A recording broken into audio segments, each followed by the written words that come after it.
اعوذ باللہ من الشیطان الرجیم بسم اللہ الرحمن الرحیم الحمد للہ رب العالمین الصلاة والسلام علی اشرف الانبیاء والمرسلین ابی القاسم محمد صلی اللہ علیہ وآلہ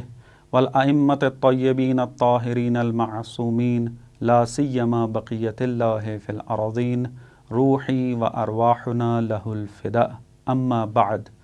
قال اللہ تبارک و تعالی فی کتابہ المجید اعوذ باللہ من الشیطان الرجیم واعتصموا بحبل اللہ جمیعا ولا تفرقوا۔ ہماری بحث وحدت اسلامی میں چل رہی ہے۔ پچھلے درس میں وحدت اسلامی کی اہمیت پر روشنی ڈالی اور قرآن کی روح سے بیان کیا کہ وحدت اسلامی قرآنی فریضہ ہے، واجب ہے امت مسلمہ پر کہ وہ وحدت اسلامی برقرار کریں، اور تفرقہ یہ حرام ہے۔ جو تفرقہ ڈالے گا وہ بھی عذاب کا موجب ہے، اور جو تفرقہ میں رہے گا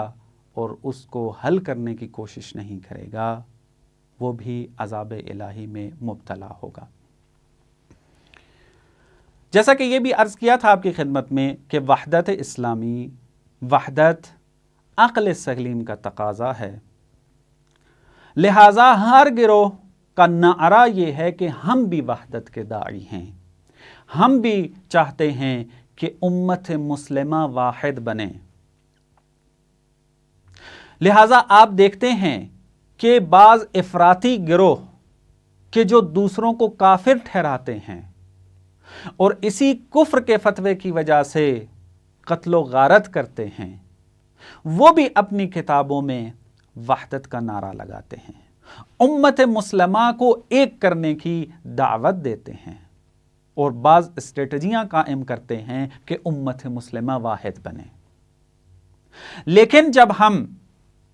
ان کی وحدت کی تفسیر اور تعریف کو دیکھتے ہیں تو معلوم ہوتا ہے کہ انہوں نے یہ تفسیر ہی غلط کی ہے۔ لفظ کے اعتبار سے تو وحدت کہہ رہے ہیں، لیکن معنی میں وہ حقیقت میں وحدت نہیں ہے۔ وحدت سے کیا مراد ہے، اس کی تعریف صحیح و درست کیا ہے، یہ آپ کی خدمت میں عرض کروں گا، لیکن اس سے پہلے میں چند غلط تعریفوں کی طرف اشارہ کرتا ہوں کہ معمولاً جو وحدت کے منکر ہیں یا جو وحدت کو صحیح سمجھ نہ سکے، وہ معمولاً وحدت کو غلط تفسیر کرتے ہیں۔ مثلاً بعض اوقات یہ سننے میں آتا ہے، وہ کہتے ہیں کہ وحدت سے مراد یہ ہے کہ مختلف فرقوں سے تعلق رکھنے والے افراد اپنا مذہب چھوڑ کر کسی دوسرے مذہب کو اختیار کر لیں۔ بعض اوقات وحدت سے یہ مراد لی جاتی ہے۔ ہماری مراد یہ نہیں ہے۔ ہم جب یہ کہتے ہیں کہ امت مسلمہ کو واحد ہونا چاہیے، متحد ہونا چاہیے، وحدت اسلامی کا نعرہ لگاتے ہیں، اس سے مراد یہ نہیں ہے کہ تمام جو مختلف مذہب موجود ہیں وہ اپنا مذہب چھوڑ کر ایک مذہب کا اختیار کر لیں، تب جا کر وحدت اسلامی ہوگی۔ نہ، ہماری اس سے مراد یہ وحدت اسلامی نہیں ہے۔ اگر کوئی وحدت کے خلاف کوئی یہ پراپوگنڈا کرتا ہے کہ ہم کیوں وحدت کی طرف آئیں، ہم اپنا مذہب چھوڑنے کے لیے تیار نہیں ہیں اصلاً، تو ان کو جواب یہ ہے کہ کون کہہ رہا ہے آپ کو کہ آپ اپنا مذہب چھوڑ کر کسی دوسرے مذہب کو اختیار کریں، تب وحدت جو ہے وہ قائم ہو سکتی ہے؟ ایسا کس نے کہا ہے؟ وحدت قائم ہو سکتی ہے اپنے اپنے مذہب پر باقی رہ کر بھی، کہ آپ کی خدمت میں عرض ہوگا۔ اور بعض اوقات یہ کہا جاتا ہے، وحدت کی یہ تفسیر کی جاتی ہے کہ مسلمانوں کے اندر جو مشترکات موجود ہیں ان مشترکات کو لے لینا چاہیے، اور جو ان کے درمیان اختلافات موجود ہیں فرعی طور پر، جزئی طور کے اوپر، ان کو بالکل بھلا دیا جائے۔ ہماری وحدت اسلامی سے مراد یہ بھی نہیں ہے۔ ہم جب کہتے ہیں کہ امت واحد ہونی چاہیے، ہم جب کہہ رہے ہیں کہ امت وحدت اسلامیہ برقرار کرے، اس سے مراد یہ نہیں لینا چاہتے کہ مثلاً اہل تسنن، اہل تشیع یہ اپنے مشترکات کو لے کر اس کو برجستہ کریں اور اس پر عمل کریں، اور اپنے جو فروعی اختلاف ہیں، جو مذہبی اختلاف ہیں، کہ جو کہ مشترکات سے کم اہمیت کے حامل ہیں، ان کو بالکل بھول جائیں۔ ہم یہ بھی نہیں کہتے۔ اور اگر کوئی وحدت کی یہ تعریف کرتا ہے تو وہ وحدت کی تعریف غلط کر رہا ہے۔ بعض اوقات وحدت کی تعریف یہ کی جاتی ہے کہ اسلام بدون مذہب یہ وحدت کو ایجاد کر سکتا ہے۔ وحدت یعنی اسلام بغیر مذہب کے۔ تو وحدت کی تعریف یہ بھی درست نہیں ہے۔ جیسا کہ پہلے تعریف کی ہے کہ مشترکات کو لے لینا، اس پر عمل کر لینا اور باقی اختلافات کو بھلا دیں، بالکل چھوڑ دیں، تو یہ تو ایک نیا مذہب بنے گا کہ ان کے اہل سنت اور اہل تشیع کے مشترکات کو لے لیا جائے، اس پر عمل کر لیا جائے، اور اختلافات اور مذہب کے جو فروعی اختلاف ہیں، فقہی اختلاف ہیں، ان کو بالکل فراموش کر دیا جائے، ان کی طرف توجہ نہ کی جائے، ان پہ عمل نہ کیا جائے، تو اس کا مطلب ہے کہ ایک مذہب جدید آ گیا ہے، مذہب نیا آ گیا ہے جو کہ مشترک اصول کے اوپر مبنی ہے۔ ہم بالکل یہ بھی ارادہ نہیں رکھتے اور مراد نہیں ہے ہماری وحدت اسلامی سے۔ یہ اور بھی تفسیریں کی گئی ہیں وحدت کے خلاف، اور پھر لوگوں کو بھڑکانے کے لیے وحدت کی غلط تفسیریں بیان کرنا عوام کو، تاکہ لوگ وحدت کی طرف نہ آئیں۔ میں ان ساری تفسیروں کی طرف نہیں جاتا۔ چند نمونے جو اہم ترین بیان کیے گئے ہیں وحدت کے خلاف یا وحدت کی تفسیر کے اندر، وہ بیان کر دیے گئے ہیں۔ باقی انشاءاللہ آپ خود جب ان ابحاث کے اندر دقت کریں گے، معاشرے کے اندر موجود افکار کا مطالعہ کرنے شروع کریں گے، تو آپ کو باقی تعریفیں بھی جو کہ غلط ہیں وہ مل جائیں گی۔ ہماری کیا مراد ہے وحدت اسلامی سے؟ وحدت اسلامی سے مراد یہ ہے کہ تمام مسلمان جس مذہب کے بھی پیروکار ہیں، وہ مشترک اصولوں پر توجہ دیتے ہوئے مشترکہ دشمن کے خلاف صف بندی کر لیں۔ اپنے اختلافات پہ بے شک باقی رہیں، جو بھی فقہی اختلاف ہیں، جو بھی عقیدتی جزئی اختلاف ہیں، ان پر بے شک باقی رہیں۔ اہل سنت رہے، اہل شیعہ رہے، لیکن پھر بھی مشترکات جو ہیں، کہ جس کو بعد میں بیان کروں گا کون کون سے ہیں، ان پر اکٹھے ہو جائیں، اور اس اکٹھے ہونے کا نتیجہ کیا نکلے کہ مشترکہ دشمن کے خلاف محاذ ارائے میں حصہ لیں، ہر میدان میں دشمن کے پلاننگ کو ناکام کریں، ان مشترکات پر تکیہ کرتے ہوئے، ان مشترکات پر اعتماد کرتے ہوئے۔ قرآن کی طرف اگر آپ رجوع کریں تو قرآن اس معنی کو انتہائی خوبصورتی کے ساتھ بیان کرتا ہے۔ واقعاً اگر ہم قرآن کی طرف توجہ کریں اور اس کو اسی طریقے سے، جس طریقے سے حق ہے تفسیر کرنے کا، قرآن کو تفسیر کریں، تو بہت سارے اختلاف امت مسلمہ کے اندر مٹتے نظر آئیں گے۔ سورہ آل عمران کی آیت نمبر 64 میں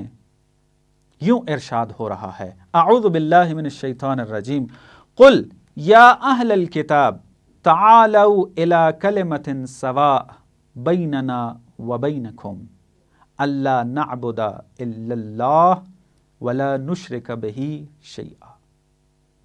کہ اے اہل کتاب، یعنی پیغمبر کو خطاب ہو رہا ہے کہ ان کو کہو، اے اہل کتاب، آؤ اس مشترک کلمے کی طرف کہ جو آپ کے اور ہمارے درمیان ہے۔ کیا ہے وہ؟ کیونکہ اہل کتاب توحید کے قائل تھے، خدا کو مانتے تھے کہ اللہ نعبد الا اللہ، ہم خدا کے علاوہ کسی کی عبادت نہ کریں، ولا نشرک بہ شیئا، اور خدا کا شریک قرار نہ دیں کسی چیز کو۔ اب قرآن جو ہے دعوت فکر دے رہا ہے ہر اس انسان کو جو قرآن کی تلاوت کرتا ہے کہ اسلام باوجود اس کے کہ اسلام حق پر ہے، جامع دین ہے، خدا کا آخری دین ہے اسلام، پھر بھی خداوند متعال اہل کتاب کو یہ دعوت دے رہا ہے کہ جو مشترک ہیں اسلام کے ساتھ تمہارے مشترکہ اصول، ان کے اوپر اکٹھے ہو جاؤ، اہل توحید پر اکٹھے ہو جائیں، اور جو توحید کے خلاف ہیں ان کے خلاف محاذ آرائی کریں، اکٹھے ہو کر ان کو نقصان پہنچائیں، اکٹھے ہو کر ان کی پلاننگ کو ناکام بنائیں، ایک امت بنیں۔ قرآن انتہائی صراحت کے ساتھ اس مطلب کو بیان کر رہا ہے۔ تو اب سوچنے کی بات یہ ہے کہ جب قرآن اہل کتاب کو دعوت دے رہا ہے وحدت کی، کہ کلمت سوا پر اکٹھے ہو جاؤ، مشترکہ اصولوں پر اکٹھے ہو جاؤ، تو تشیع کے اندر اور تسنن کے اندر مشترکات بہت زیادہ ہیں۔ اگر ایک فہرست بیان کر دی جائے تو کئی صفحات پر مشتمل ہوگی کہ جو مشترکات ہیں ہمارے درمیان۔ ایک مشترک اصول ہمارے درمیان خدا ہے، خدا کی وحدانیت ہے، تشیع بھی قائل ہے اور اہل سنت بھی قائل ہے۔ دوسرا مشترکہ اصول نبوت ہے، معاد ہے مشترکہ اصول، قرآن پر سب متفق ہیں،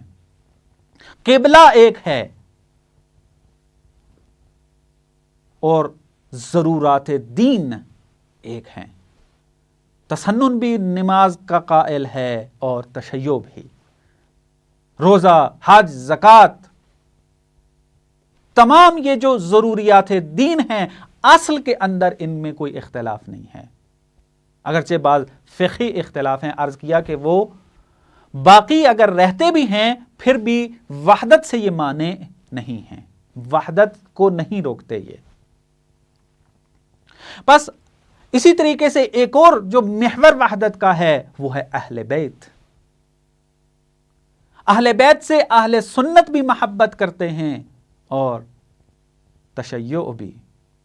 یہ محور وحدت ہیں، مشترکہ اصول ہیں یہ کہ جس کے اوپر اکٹھے ہو کر ہم دشمن کے خلاف محاذ آرائی کر سکتے ہیں۔ بہرحال قرآن انتہائی واضح اور روشن انداز میں اس مطلب کو بیان کر رہا ہے۔ اس وحدت سے مراد یہ نہیں لے لینی چاہیے، بار بار میں اس کا تکرار اس لیے کر رہا ہوں کیونکہ یہ مطالب معاشرے میں بیان کیے جاتے ہیں کہ وحدت سے مراد یہ ہے کہ تمام مسائل دینی کے اندر اتحاد ہونا چاہیے۔ نہ، یہ وحدت سے کا مراد نہیں ہے۔ وحدت سے مراد یہ ہے کہ مشترکہ اصولوں کے اوپر اکٹھے ہو جائیں اور دشمن کے خلاف آ جائیں، میدان میں اتریں، اس کی پلاننگ کو، اس کی اسٹریٹجیوں کو ناکام بنائیں آ کر، اور یہ ممکن ہے اور ہو سکتا ہے اور کسی حد تک ہوتا نظر بھی آیا ہے انقلاب اسلامی کے بعد۔ اور اس وحدت کو باؤنڈری ختم کرنے کی بھی ضرورت نہیں ہے۔ مثلا بعض افراطی لوگ، تکفیری لوگ جو ہیں بعض، وہ یہ کہتے ہیں کہ وحدت تب برگزار ہوگی، وحدت تب برقرار ہوگی کہ جب یہ جو باؤنڈریاں موجود ہیں اس وقت ملکوں کے اندر، بارڈر موجود ہیں، یہ ختم کر دیے جائیں۔ درست ہے کہ اگر باؤنڈریاں موجود نہ ہوں، اگر بارڈرز موجود نہ ہوں تو وحدت انتہائی بہتر انداز میں محقق ہو سکتی ہے، برقرار ہو سکتی ہے، لیکن جو وحدت اسلامی کی ہم بات کر رہے ہیں، اگر اس کے اوپر دقت کی جائے تو ضروری نہیں ہے کہ باؤنڈریوں کو ختم کیا جائے تب جا کر وحدت قائم ہوگی۔ نہ، یہ باؤنڈریاں باقی رہیں، یہ بارڈر باقی رہیں، تب بھی ممکن ہے وحدت کو قائم کرنا۔ امام خمینی اس مطلب کو انتہائی خوبصورتی سے بیان کرتے ہیں صحیفہ امام کے اندر، جلد نمبر 7 ہے اور صفحہ 66 میں۔ رمز پیروزی مسلمین در صدر اسلام وحدت کلمہ و قوت ایمان بود۔ صدر اسلام میں، پیغمبر کے دور میں مسلمان اگر کامیاب ہوا مختلف میدانوں کے اندر تو اس کا راز وحدت اور قوت ایمان تھا۔ باید با قوائے کفر بے قوت اسلامی مبارزے کنیم و دست تباہ کاران را از ممالک خودمان دور کنیم۔ کفر کے ساتھ، قدرت اسلامی کے ساتھ مبارزہ کرنا ہے ہمیں، اور اپنے اپنے ملکوں سے جو تباہ کار لوگ موجود ہیں ان کو دور کرنا ہے۔ اگر وحدت کلمہ اسلامی بود و اگر دولت ہایا و ملت های اسلام با هم پیوسته بودند، معنا نداشت که قریب 1 میلیارد جمعیت مسلمان زیر دست قدرت ها باشند۔ اگر وحدت ہوتی مسلمان کے درمیان، اگر ملت اسلامیہ کے درمیان وحدت کلمہ ہوتا تو 1 میلیارد 1 ارب مسلمان موجود ہیں، اتنی بڑی تعداد کے ہوتے ہوئے پھر بھی مغلوب ہیں دشمن کے۔ اگر ہوتا تو یہ مغلوبیت نہ پائی جاتی بلکہ حاکم ہوتے مسلمان، اور دشمن اپنی اس پلاننگ کے اندر ناکام ہو جاتا کہ جو وہ اسلام کے خلاف کر رہا ہے۔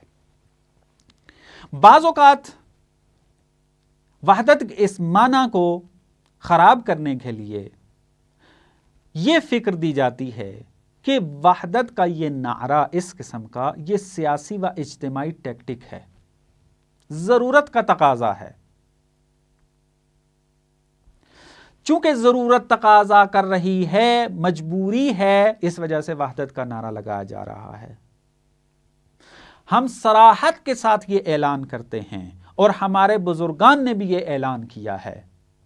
یعنی امام خمینی ہیں، رہبر معظم سید علی خامنائی ہیں، وہ یہ قائل ہیں کہ وحدت سیاسی ضرورتوں کے تحت نہیں ہے، یہ اجتماعی و سیاسی ٹیکٹیک نہیں ہے،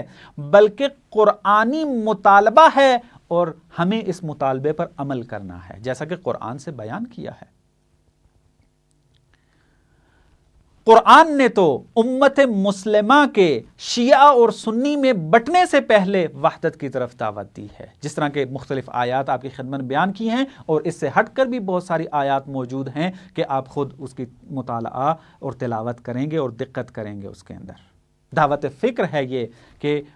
قرآن کی ان آیات کو دقت سے مطالعہ کریں اور تفسیر کریں، اور کتابیں لکھی جائیں ان ایک ایک آیت کے اوپر کہ جو وحدت کی طرف توجہ دلا رہی ہیں۔ پس اگر کوئی یہ کہتا ہے کہ وحدت کی طرف بلانا، دعوت دینا یہ سیاسی ٹیکٹک ہے، اجتماعی پہلو کے اعتبار سے یہ ٹیکٹک ہے، تو یہ فکر غلط ہے۔ نہ تو یہ قرآن کے مطابق ہے اور نہ ہی تشیع کے معتبر بزرگ شخصیات کی طرف سے ہے، کہ آہستہ آہستہ مزید مطالب ان بزرگان کے آپ کی خدمت میں پیش ہوتے رہیں گے۔ ایک اور معنی جو وحدت کا ہم کر سکتے ہیں کہ گویا کہ وہ بھی اسی پہلے معنی کی تکمیل کر رہا ہے، وہ یہ ہے کہ وحدت سے ہماری مراد یہ ہے کہ ہر مذہب والا اپنے مذہب کی تبلیغ کرے، لیکن اپنی تبلیغ میں متانت کا خیال رکھے، اپنی مذہب کی تبلیغ کرتے ہوئے